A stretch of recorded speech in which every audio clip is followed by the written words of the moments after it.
grow 350-year-old varieties of wheat, 10 varieties personally, and make my own bread and sell that to bakers here in Japan, because the nutrition level is so high. The gluten level is down at 8%, 8 to 8.5. In today's F1 wheats, the gluten level is 14 to 15%. So plus it's a different, maybe from no, it's a different kind of gluten as well.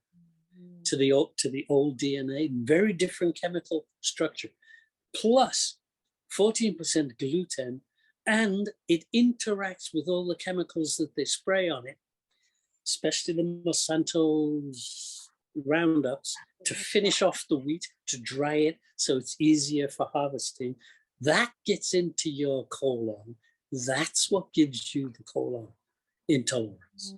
There are 1% of all human animals with a 1% intolerance to gluten anyway. That's natural. It's never going to change. You're always going to have that intolerance. It's not, you can't change that. The other stuff is mostly the Monsanto sprays that gets into your colon and reacts with the gluten, high gluten content. I mean, I find it is criminal, isn't it? The way that they are. Yes. And yet. Yes. Nothing is happening. I see a few organizations who petition Monsanto now and again, or raise money to take them to court, but ultimately they're just. I mean, if people want to do that, yeah, go ahead and do it. I think it's a waste of time and a waste of energy. I think you're much better off growing your own food and the surplus selling it to the person next door or giving it away to your friends. Yeah. If everybody did that, Monsanto would be out of business within a year. Yeah, well, here's the thing, right? Because I've spoken to people in some parts of the world who've tried to grow their own food and had the government come crashing down on them saying, "Oh, you can't do this in your own land." Yes. The reason 6 years ago when I was going to give up was that's what happened. The lady, the old grandma next door to me, reported me to the police, and the police came and said, "What are you doing in your garden? What's this? What are these weeds growing?" I said, "Well, that's 350-year-old native wheats." "Well, why has it got white flowers with it?" "Oh, that's 500-year-old native soba."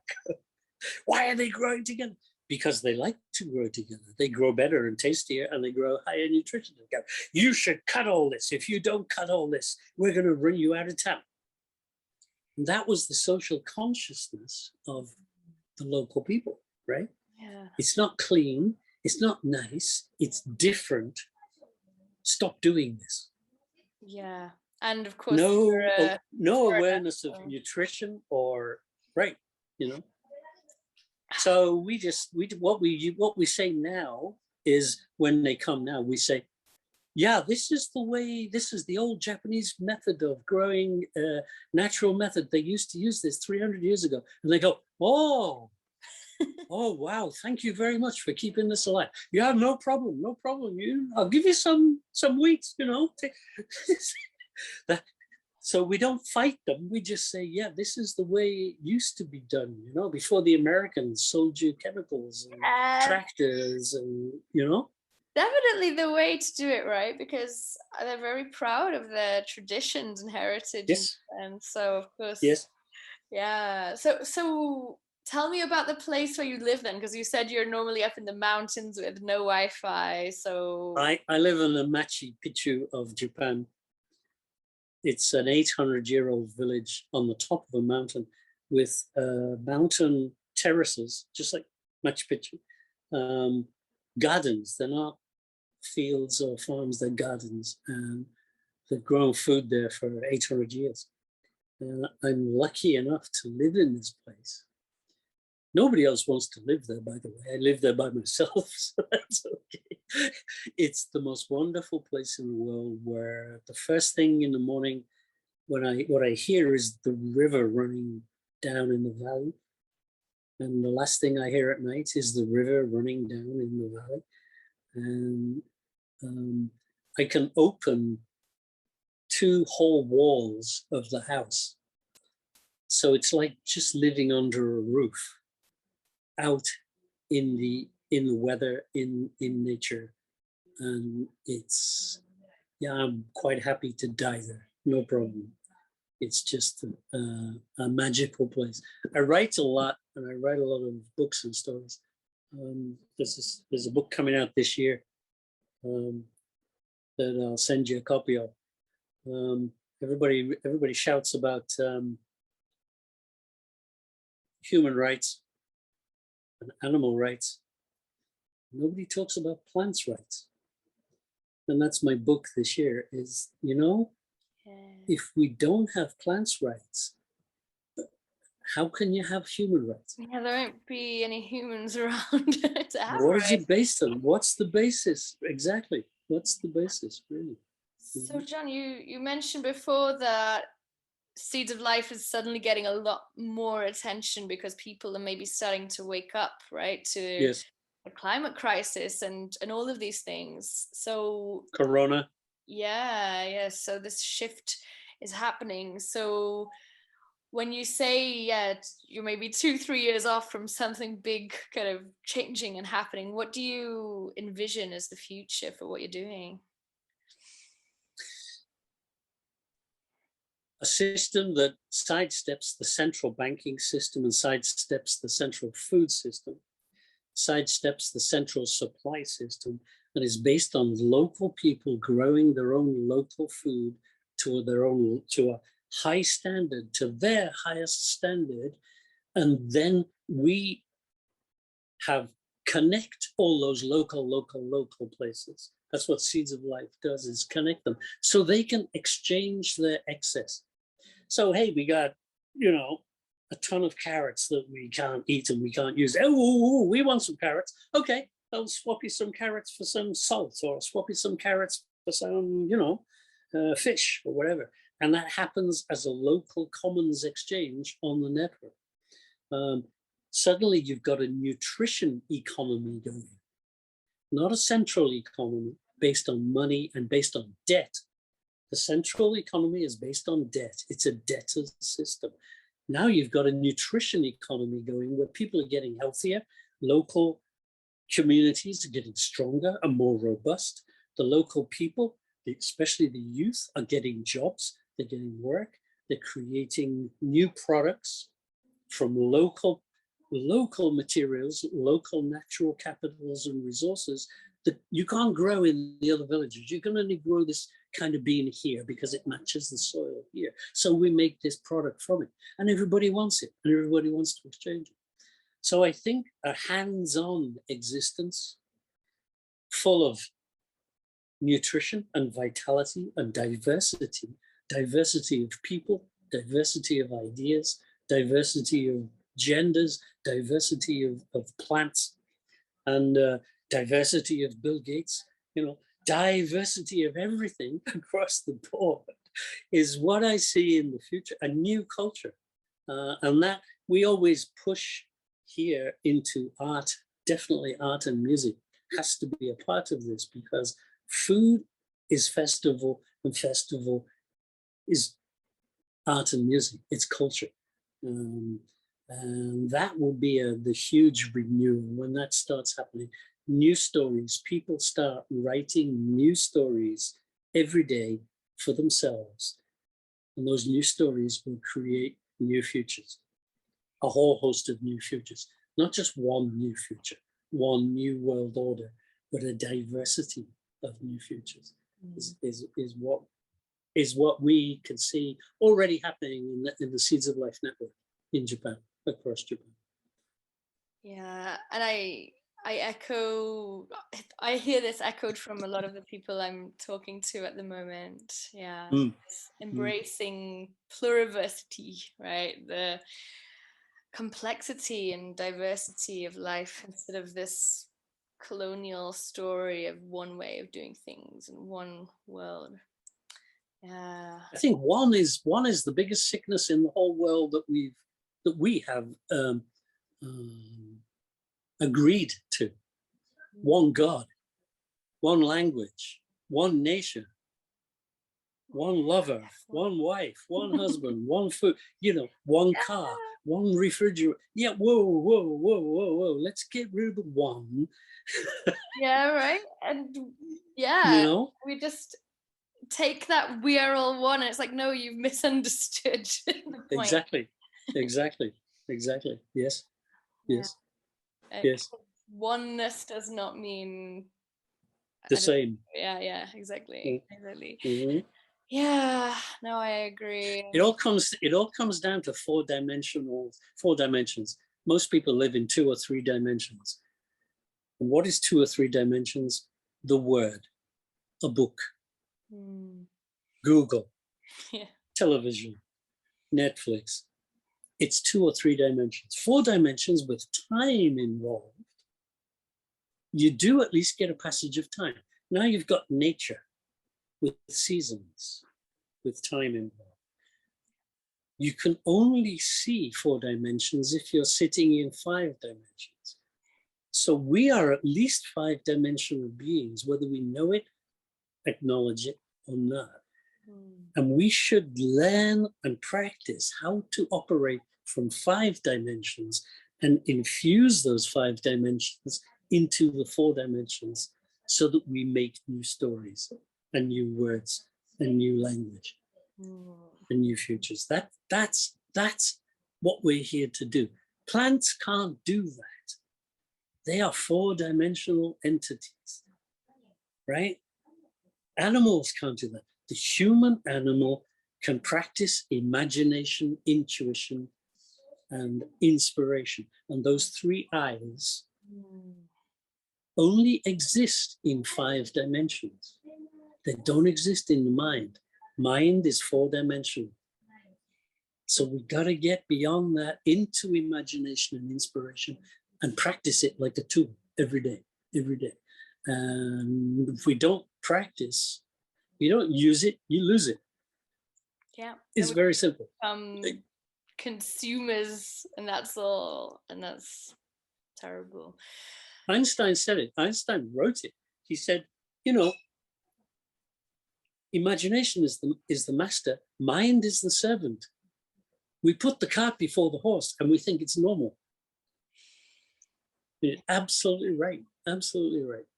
But he was not a smart man, Hey, not as smart as Bill Gates. Oh yeah, exactly. Bill Gates, he didn't even finish college.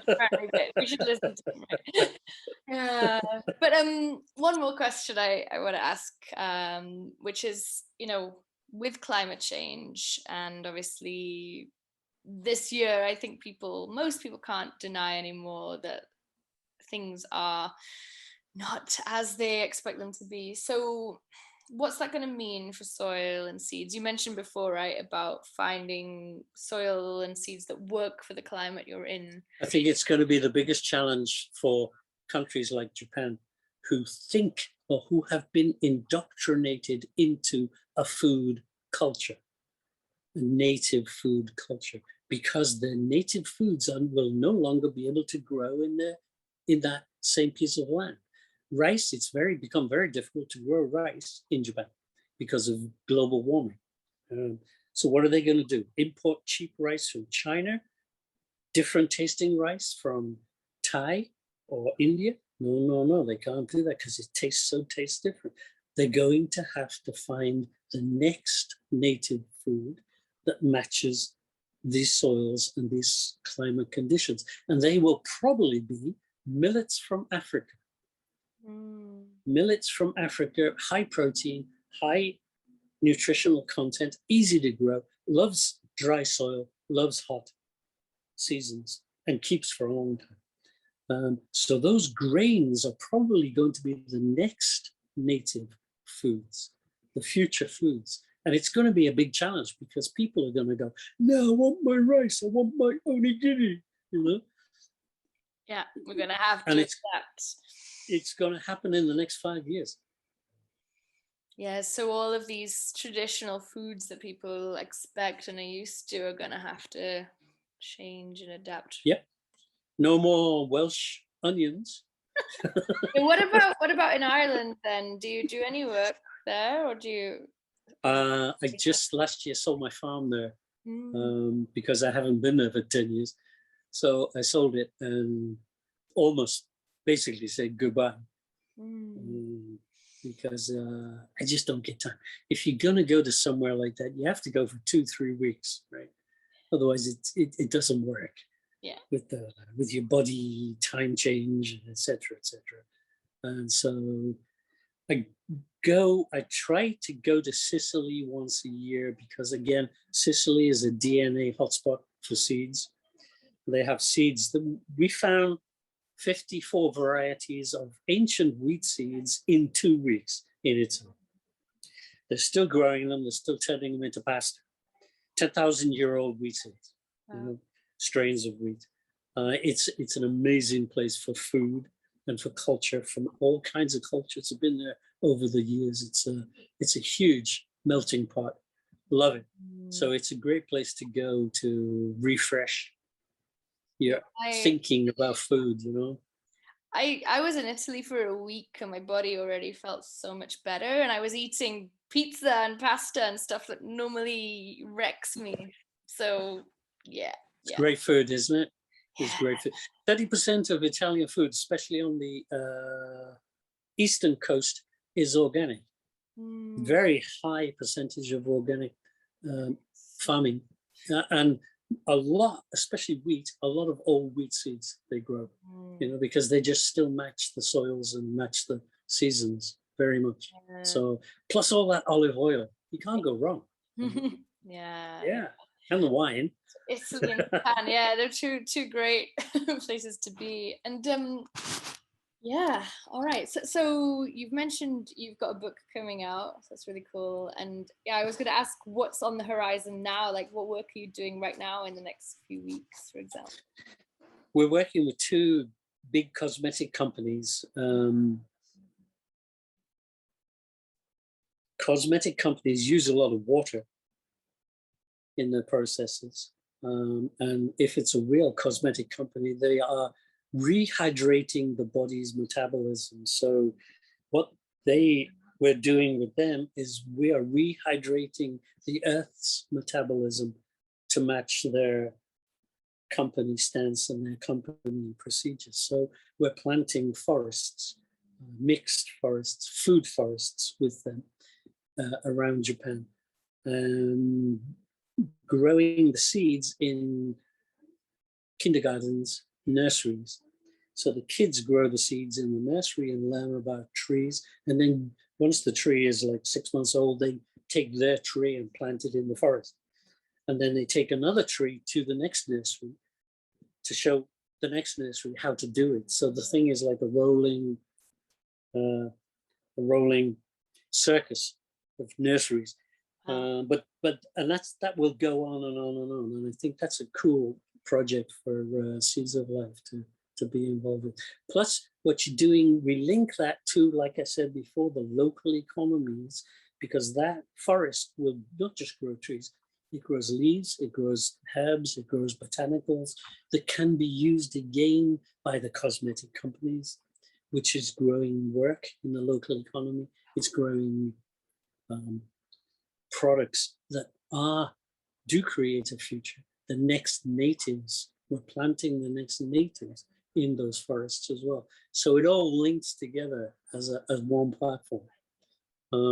So it's busy and I don't get enough time to drink beer. Do you grow your own beer? Yes.